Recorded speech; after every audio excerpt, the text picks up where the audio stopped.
gut Teufel, was ist denn das für ein Kracherl? Das schmeckt nur wie alte Zucker.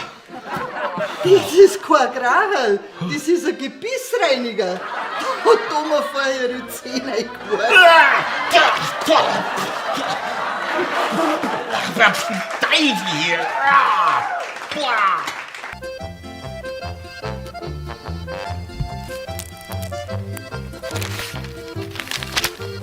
Was hast denn du da? Zeitung, war mir ganz praktisch. Hä? Aber jetzt kann ich doch alles mit dem Handy machen. Die ist nicht.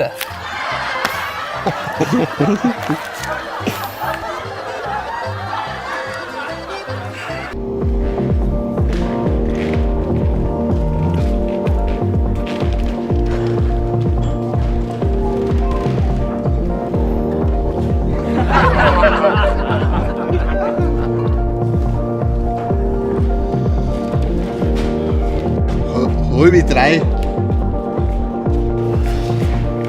Matze.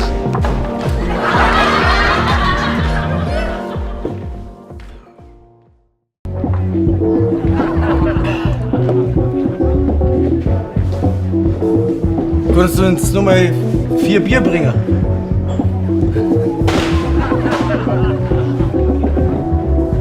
Drei. Du musst mir jetzt mal schnell helfen, aber ehrlich sei. Welche gefallen dir besser? Die? Und die anderen? Ja, oder die da, die sind halt ein bisschen her im Absatz.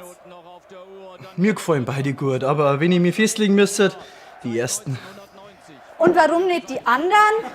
Ich weiß nicht, du hast mich gefragt, welche mir gefallen? Ja, die kann dir ja ganz gut zum Dirndlgewand anziehen. Ja, dann nimmst du die. Aber wenn's dir nicht gefallen, Das habe ich nicht gesagt, dass sie mir nicht gefallen.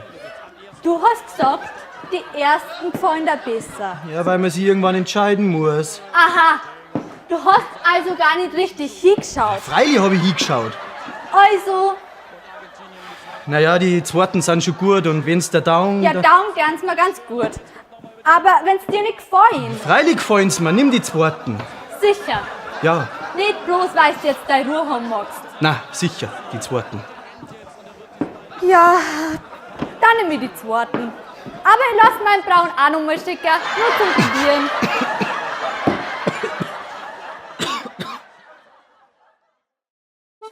Bayern Comedy wird unterstützt durch die private Landbrauerei Schönram.